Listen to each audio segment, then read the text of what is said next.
शरीर को जो है ऑर्गेज्म बिना किसी साथी के सहारे भी मिल सकता है। अगर आपके पास साथी है, बहुत अच्छी बात है। अगर आपको साथी पसंद नहीं आ रहा है तो आप उनसे कहिए कि हम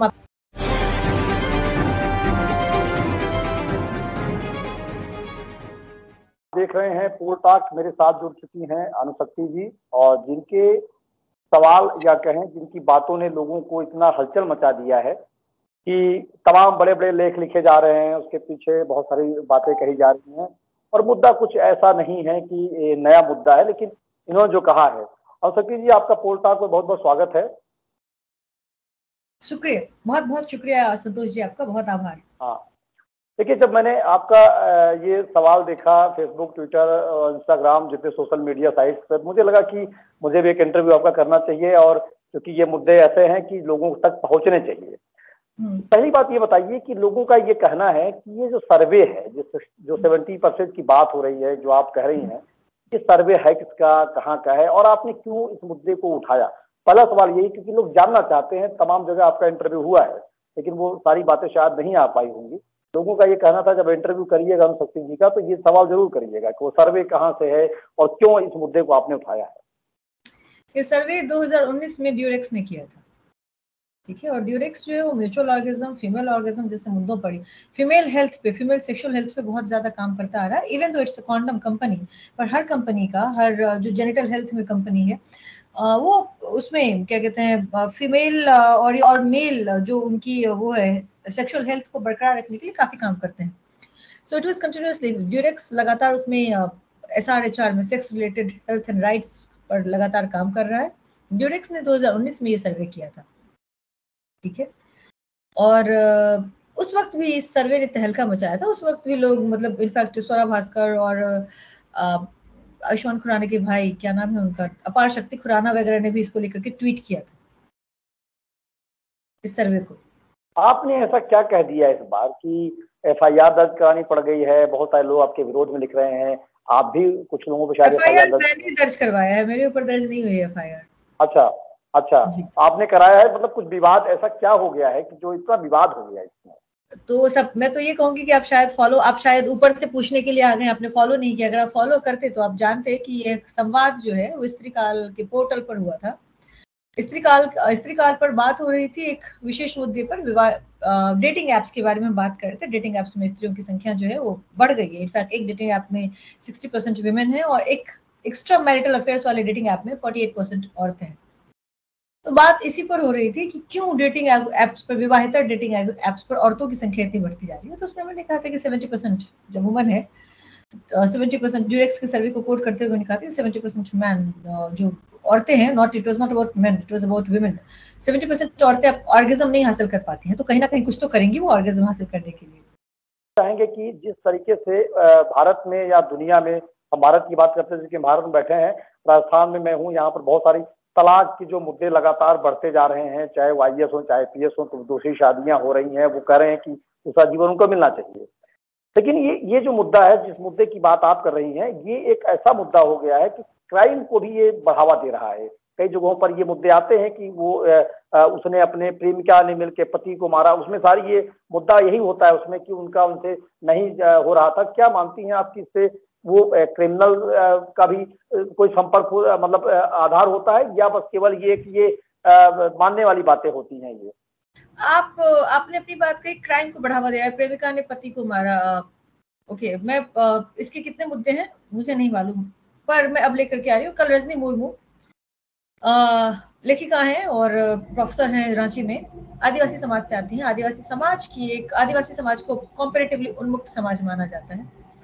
आदिवासी समाज की एक सच्चाई कल उन्होंने सामने रखी थी अपने फेसबुक पोस्ट में। उन्होंने लिखा था कि रोज मतलब नाजायज संबंधों के आरोप में बहुत सारी औरतों को मारा पीटा जाता है। जी, ठीक है, मैं आदिवासी समाज की बात कर रही हूँ जो कि कथित तौर पर उन्मुक्त है।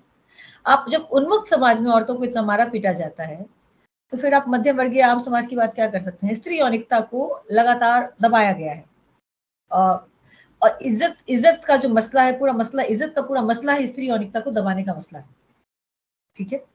और जब भी आप स्त्री मौलिकता, किसी भी चीज को कितना दबाएंगे आप? प्रेशर कुकर में ही एक समय के बाद उबाल आ जाता है ना, सीटी बजती है ना। After point in time it will have both मतलब ऑल काइंड ऑफ रिपरकशंस इसके। मतलब कुछ जब हम इसको आप लगातार दबाते रहेंगे तो कहीं ना कहीं तो उबाल आएगा, कहीं ना कहीं तो चीजें बिगड़ेंगी, है ना। और रही बात हमारा कानून भी मतलब इन सारे आयामों को, सेक्सुअल इनकॉम्पेटिबिलिटी को पहचानता है। ऑल्दो अभी एक रिसेंट न्यूज आया है जो कि प्रॉब्लमेटिक था थोड़ा सा। हम लोग अब इस पे बात कर लेते हैं, क्योंकि आपका जो मुद्दा है, महिलाओं का क्या रिएक्शन था आपकी बातों को सुनने के बाद? उनको क्या लगता है कि नहीं नहीं ये तुम्हारे मन की बात कह दी आपने? बहुत तो क्लोज कंपार्टमेंट की बहुत सारी महिलाओं का, मुझे आपने देखा होगा सोशल मीडिया पे, बहुत सारी महिलाओं का मुझे खूब अच्छा समर्थन मिला है, बहुत सारी महिलाओं का।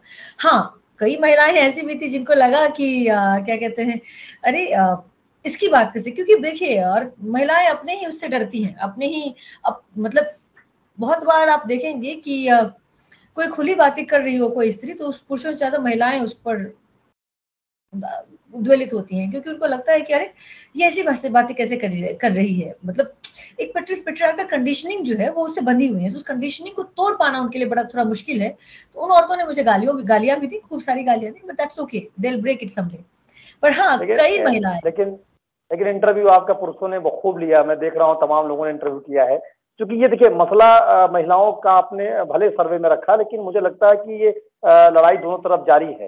दूसरी बात कर रहे हैं कि पुरुष हमारे यहाँ के ऑफेंड होने में बहुत एक्सपर्ट है, ये महिला, ये बात कंप्लीटली पुरुषों की नहीं है। मैंने बार बार अपनी बात कही है कि ये बात पुरुषों की नहीं है, ये बात एक्चुअली स्त्रियों की है। ये बात हमारे समाज में प्लेजर को ना समझने की है, ये बात हमारे समाज में पेनिट्रेशन को आखिरी चीज मान लेने की है, ये बात हमारे समाज में स्त्रियों को दबा कर रखने की है, ये बात हमारे समाज में स्त्रियों को सेकंड सेक्स मानने की है।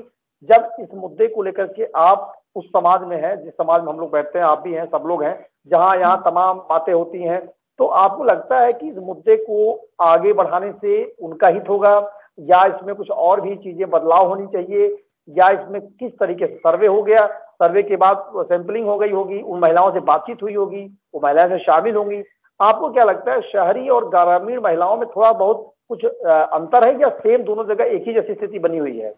क्या आप गाँव में नाजायज संबंधों के बारे में नहीं सुना है आपने? नहीं, मैंने बताया आपको क्राइम इसीलिए हो रहा है, बहुत सारे क्राइम, हम लोग क्राइम स्टोरियां देख रहे हैं कि शहरी, देखिए हुआ है। देखिए मैं ये नहीं कहूंगी शहरी महिलाएं और ग्रामीण महिलाओं में कोई फर्क है। मैं ये कहूंगी कि कुछ महिलाएं हैं जो बोल पा रही हैं, जो अपने आप को एक्सप्रेस कर पा रही हैं। ग्रामीण महिलाओं के पास एक्सप्रेस करने के 100 तरीके हैं। आप ये, भाई स्त्री शरीर तो स्त्री शरीर है ना, वो चाहे अनपढ़ हो, पढ़ी लिखी हो, एक्सपोज टू द वर्ल्ड हो, अनएक्सपोज टू द वर्ल्ड हो, दुनिया को देखा हो, दुनिया को नहीं देखा है, स्त्री शरीर तो स्त्री शरीर है। उसकी नीड्स जो है वो भले ही वैरी करे, किसी को कम चाहिए होगा, किसी को अधिक चाहिए होगा, पर अगर सेक्सुअल है बंदा, उसकी तो जरूरतें होंगी ही ना। अगर आप सेक्सुअली एक्टिव है तो शरीर की जरूरतें हैं, उसमें कितने डिफरेंसेस, आप कैसे डिफरेंस आप कर लेंगे?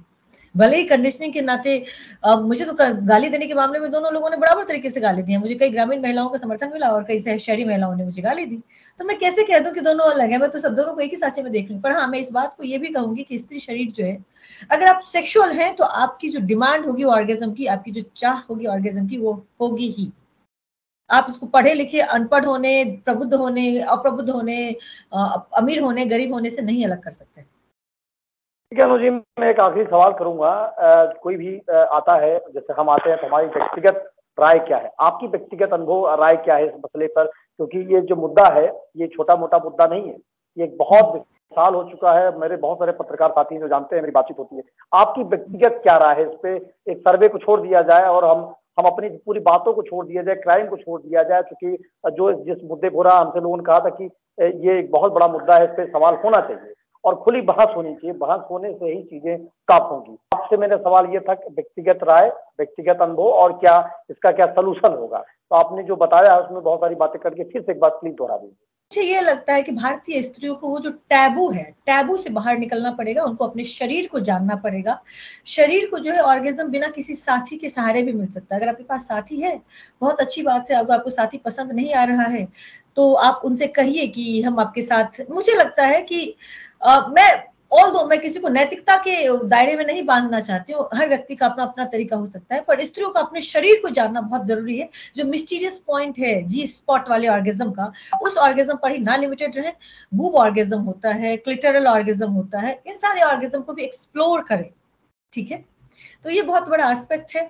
और मुझे लगता है कि ये जो पुरुष, मुझे अगर आप इसमें पुरुषों को ऐड इन कर रहे हैं तो मुझे ये बहुत जरूरी लगता है कि पुरुषों को स्त्रियों के शरीर को जानना चाहिए, बेहतर जानना चाहिए। वो उसको जाने, देखें, इस तरह अपने साथी के शरीर को देखें, वो और पुरुष अपनी साथी के शरीर को देखें, जाने बेहतर, और इस कोशिश में रहें कि जो वो सिर्फ पेनिट्रेशन वाली क्रिया नहीं कर रहे हैं, वो आनंद के एक दौर में है जिसमें म्यूचुअल आनंद हो, दोनों को, एक दूसरे को आनंद हो, एक दूसरे को आनंद पहुंचाने की कोशिश करें। हमारे जो जब मैं नॉर्मली बहुत सारे लोग, लड़कियों से बात कर रही थी अपने किसी रिपोर्ट के लिए, तो मैंने उनसे बात किया तो फोरप्ले के बारे में बात की। अधिकांश जो पुरुष है वो फोरप्ले के नाम पे शर्मा जा रहे थे, ऐसे कैसे करते हैं, because foreplay is not there, foreplay की उपस्थिति ही नहीं है। जब आनंद की उपस्थिति ही नहीं है तो आनंद की प्राप्ति कहां से होगी? आनंद की प्राप्ति नहीं होगी तो आनंद से जुड़ी हुई 100 बीमारियां होंगी आपको। हिस्टीरिया बीमारी है एक, साइकोलॉजिकल फ्रस्ट्रेशन बीमारी है एक, आपके संबंध विच्छेद होंगे। मैंने तो बस आपकी बात कह दी, हकीकत तो आप ही की थी ना। संबंध विच्छेद आपके हो रहे हैं, आप दोनों लोग इधर उधर जा रहे हैं क्योंकि आप बंधे रहने की, एक भारतीय समाज की समस्या ये भी है कि शादी जो है वो उसको अटूट बंधन मान लिया जाता है। बंधे रहने का एक साइकी जो है वो क्रिएट हो जाता है, साइकोलॉजिकल प्रेशर क्रिएट हो जाता है, जो उस मानसिक दबाव में जब आप बंधे रहते हैं तो आप एक्सप्लोर भी नहीं कर पाते, आप चोरी छिप करके एक्सप्लोर करते हैं।